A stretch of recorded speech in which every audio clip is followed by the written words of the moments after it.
Quitting alcohol is a mindset. Hello, my name is Sami, and in the last 5 years, I have been quitting 5 different addictions, and now I'll help other people to do the same with alcohol. So, today I want to talk about why quitting alcohol is a mindset.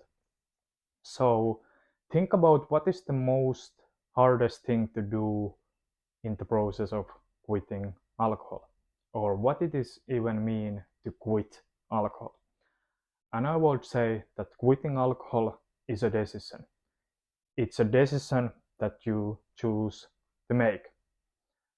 And the reason why it is so hard to make is that we have so much resistance towards this decision because beliefs makes it hard. We have so many limiting beliefs about quitting alcohol. Limiting beliefs like it's hard or that life without alcohol will be a struggle or it will be boring. And when we think that something going to be hard, then we're going to experience that quitting alcohol is hard. And how we think about something creates our mental models and understand that these different decisions that we want to make exist in the different mental models. So if you struggle to make a decision to quit alcohol, it can be a reason that you don't have the right mental models where the decision of quitting alcohol exists. So, and we can call these mental models also as a mindset. And mindset is the settings in our minds that forms our behaviors. So it's our of foundations of action is the mindset. And just think about that nowadays we have so many different strategies, for example, to lose weight. But why it is that it's a tiny percent of people who succeed with those different strategies to lose weight? Everyone has access to same strategies, but everyone is not succeeding. The reason is that there has to come something before those strategies, and it's the mindset that makes those strategies work. You don't just want to take action, but you want to take action in the right way. And it's the mindset that makes you win in the job right. So now I want to help you to understand how you can create winning mindset in ShopRite and different aspects of it.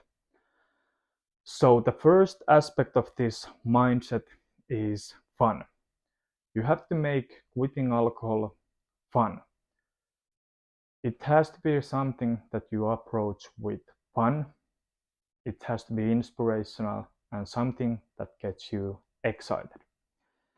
Because the biggest reason why we don't do something or take action is it comes down our neural associations.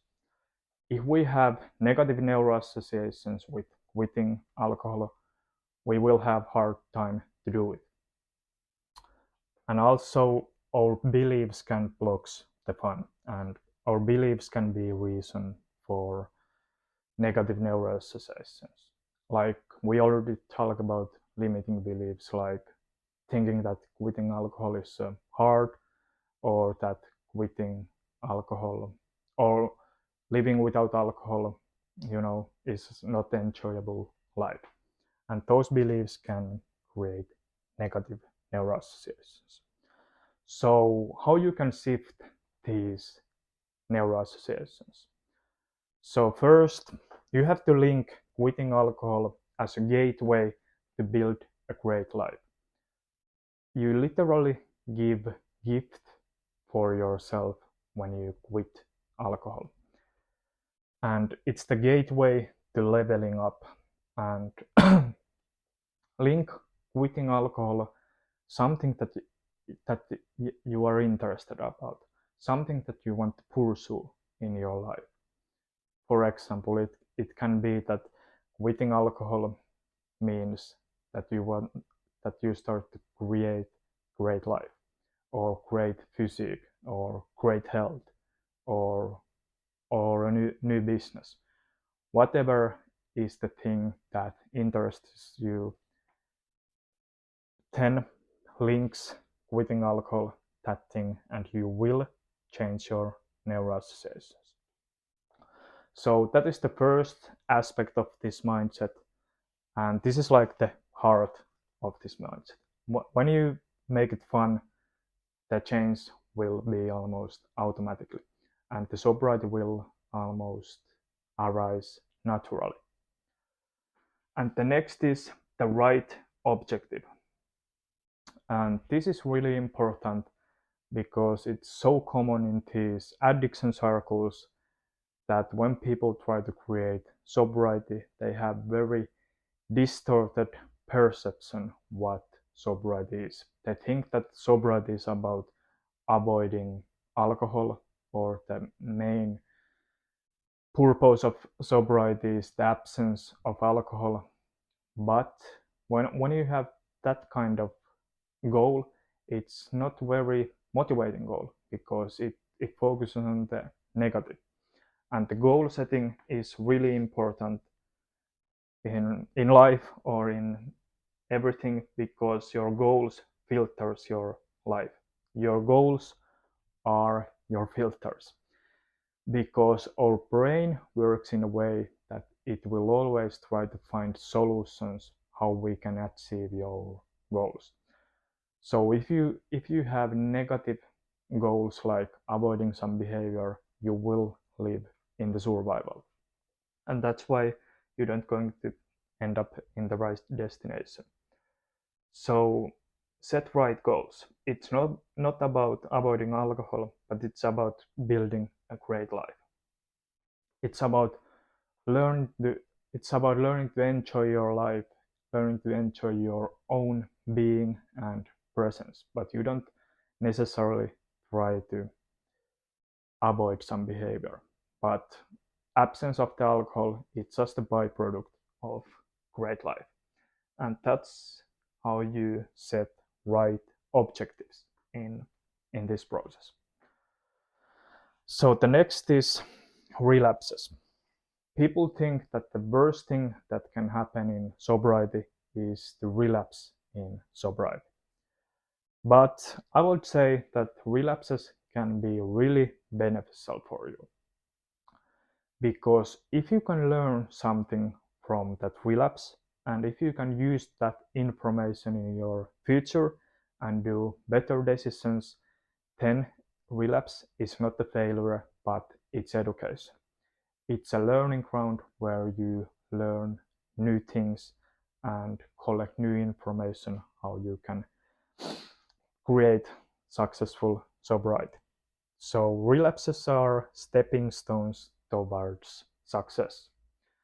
And one of the things why relapses feel so bad is that people count their days. And when they relapse, they think that they have to start over their sobriety. But sobriety is not a journey of counting your days or the race of who has the most sober days.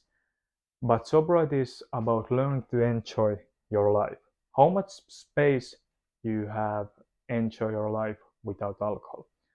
That's the real measurement, how you measure your success in your sobriety. Not in days, but in the state of your heart. And if you can look back and watch all these relapses, and if you can give those relapses a purpose, that those relapses was there to teach you a lesson, and those lessons made you a person who are today, then we can make positive associations with relapses, and we see them as, stepping stones towards success.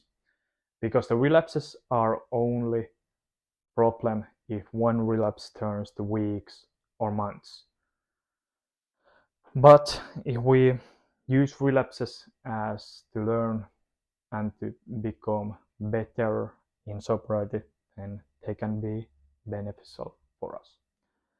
So that's the third aspect of this mindset. And next is pain to purpose. So this is about shifting your perspective about sobriety or your situation. So there are many stories where people have been turned the worst thing that happened to them to their advantage. For example, there are mothers who lost their childs, and after they lost their child, there was suffering, and they turned this suffering to purpose by starting to help other mothers who lost their child. So it's all about shifting your perspective and finding meaning with your struggles with alcohol, because the meaning what we give our life events matters more than the life event itself. And the meaning creates our emotions, and emotions creates our state of being, and our state of being dictates 75% of our life. So ask yourself, what purpose these struggles with alcohol can give you. Maybe you can start to help other people who face similar struggles, or maybe after you went through these struggles with alcohol, you created enormous grit, and nowadays you can use this grit to build a great life, or build a great career, or great health. Whatever interests you, use this grit that you get from this experience with your struggles with alcohol to build a great life. And that's the art of shifting your perspective. The struggles with drinking is not anymore negative thing, but you turn it as your advantage. So that's the last aspect of this mindset. And as a bonus tip, I would say that if you are a person who plays a long game, who thinks long term, and understand that it's not a sprint, but it's a marathon, then I can guarantee that no matter what you do, you will succeed. So when you have these four things, you have pretty strong mindset. And no matter what strategies you have, this mindset will make the strategies work. And now I hope that you can understand how you can build this winning mindset of sobriety, and you can understand that even the quitting alcohol itself is a mindset, because it's all these internal settings that makes quitting possible. So thank you for watching this video, and bye bye.